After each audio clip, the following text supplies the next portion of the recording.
So hi all again, welcome to lecture number 4 of current electricity।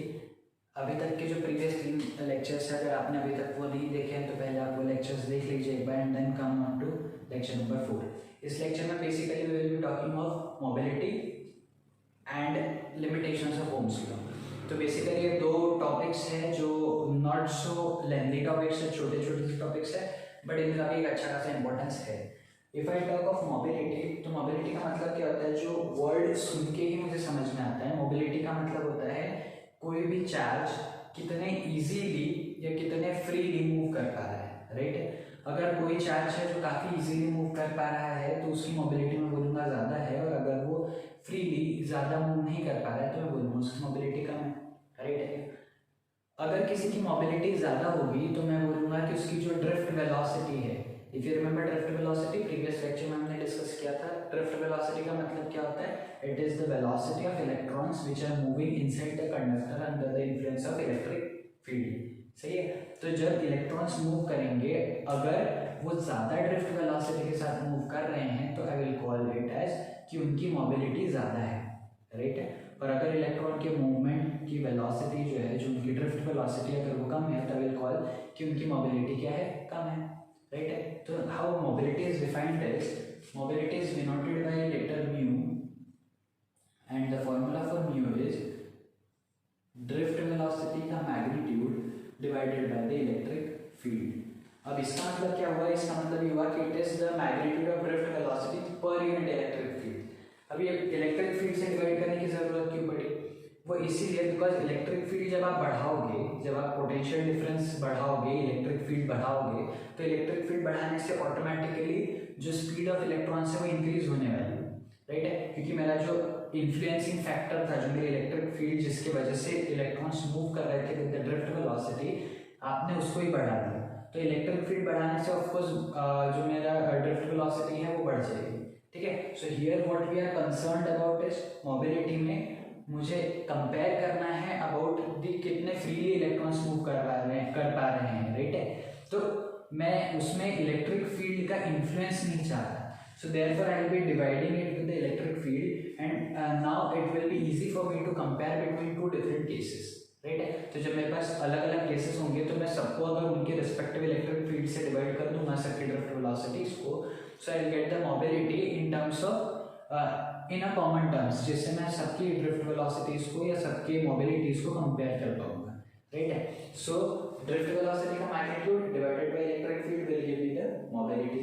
अब drift velocity का magnitude if you remember अपन पढ़ चुके हैं, it is E tau upon M E, ठीक है। एम ई मतलब mass of electron, E is the charge of electron, E is the electric field and tau is the relaxation time.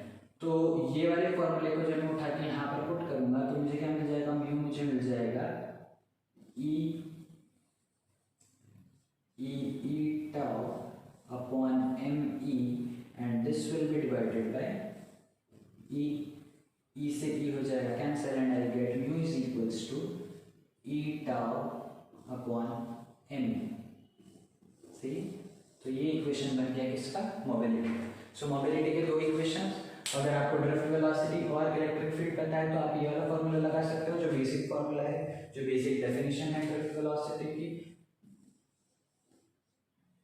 उसके according आप उसका मैग्नीट्यूड फाइंड आउट करोगे, ई से electric field निकालोगे और बेसिकली आप दोनों को मल्टीप्लाई डिवाइड कर दोगे तो I you will be getting the mobility for this particular case. और मोबिलिटी का दूसरा formula e tau upon M.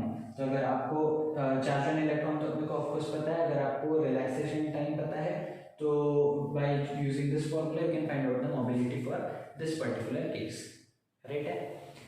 So this was all about mobility। अब हम बात करने वाले हैं limitations of Ohms law की। तो हमने Ohms law तो देख लिया था ऑलरेडी, लेकिन उसके कुछ limitations भी होते हैं। अब ये limitations क्या है वो मैं बताता हूँ। मैं पूरा एनसीईआरटी के सीक्वेंस से चल रहा हूँ, इसलिए मैंने जब आपको ओम्स लॉ बताया मैंने वहीं पे उसको उसके लिमिटेशंस तभी डिस्कस नहीं किए थे, बिकॉज आपके सिलेबस में आपके एनसीईआरटी के हिसाब से लिमिटेशंस ऑफ ओम्स लॉ बाद में दिए हुए, राइट है। तो मैं आपके एनसीईआरटी सीक्वेंस के हिसाब से बता रहा हूँ। Here we will talk of limitations of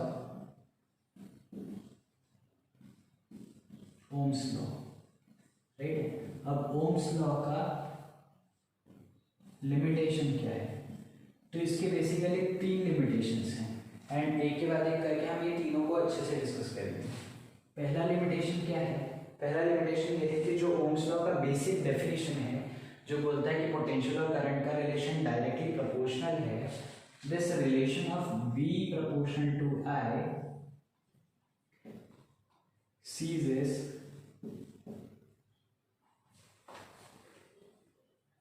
at, या मैं बोल सकता हूँ ceases after a particular point। ठीक है, तो इसका मतलब क्या हुआ, इसका मतलब ये हुआ कि जब मैं ग्राफ बनाता हूँ V और I का,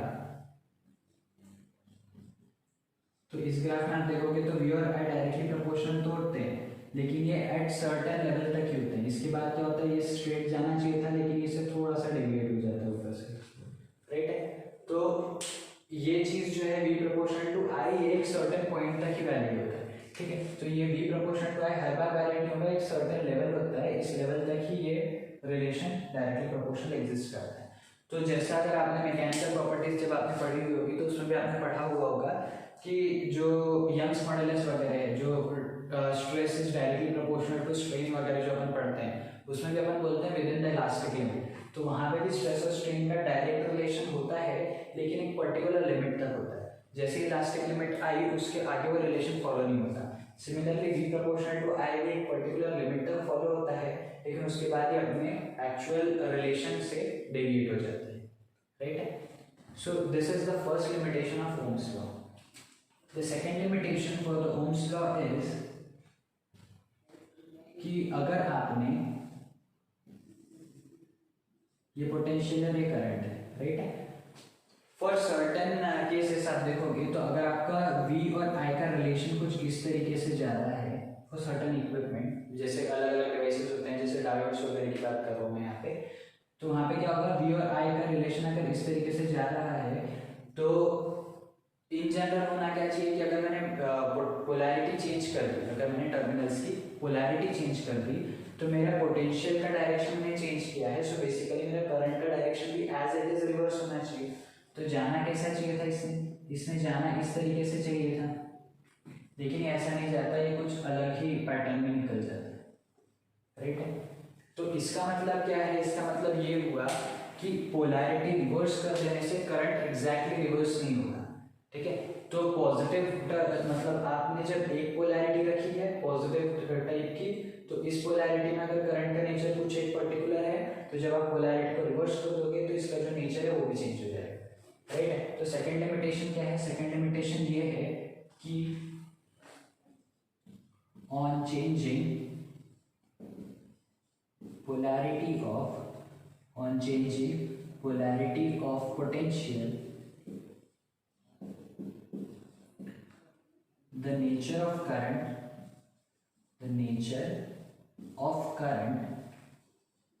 changes। सही, इसका मतलब ये हुआ कि आपने पोटेंशियल को जैसे ही चेंज किया, आपने जैसे पोटेंशियल की पोलैरिटी चेंज की तो current as it is reverse नहीं होगा, करंट का नेचर जो है वो भी पूरा का पूरा चेंज हो जाएगा, राइट है। And the third and the last limitation of the Ohm's law is कि फॉर सर्टेन इक्विपमेंट्स क्या होता है कि ये जो V वाला और I वाला रिलेशन है ये इस तरीके से जाता है डायरेक्टली प्रोपोर्शनल, लेकिन उसके बाद ये ऐसा टर्न हो जाता है। सो बेसिकली मुझे क्या मिला कि एक पर्टिकुलर सेम पोटेंशियल के लिए मुझे दो वैल्यूज ऑफ करंट मिली, सही है। तो अगर for this particular value of potential V1 I got I1 and I2 as two currents, right है। तो ये जो V इक्वल टू IR वाला रिलेशन था वो यहाँ पे क्या हो गया, फेल हो गया, ठीक है। तो थर्ड लिमिटेशन क्या है कि for certain equipments, I will write for certain equipments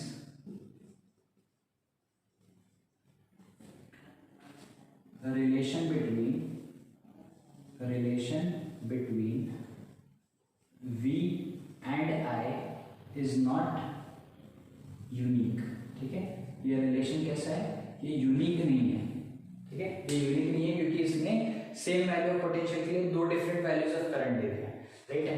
however जो मेरा एक्चुअल डेफिनेशन है ओम्स लॉ का, उसमें पोटेंशियल और करंट का डायरेक्ट वेरिएशन होना चाहिए, सो देयरफॉर हर एक पोटेंशियल की आपको एक ही वैल्यू करंट की मिलनी चाहिए, है ना। So this should have been unique but it is not. तो ये हुआ third limitation of Ohm's law. तो इस लेक्चर में हमने बात की about the mobility and the limitations of Ohm's law. ये 3 बेसिक लिमिटेशंस है ओम्स लॉ के, जिन 3 केसेस में ओम्स लॉ फेल हो जाता है, राइट है। अपार्ट फ्रॉम दिस बाकी सारे केसेस में ओम्स लॉ वैलिड होता है। So mobility and the limitation of Ohm's law are the 2 topics which we discussed in this chapter in this lecture, and इसके आगे का part we will see in the next lecture. Bye bye till then.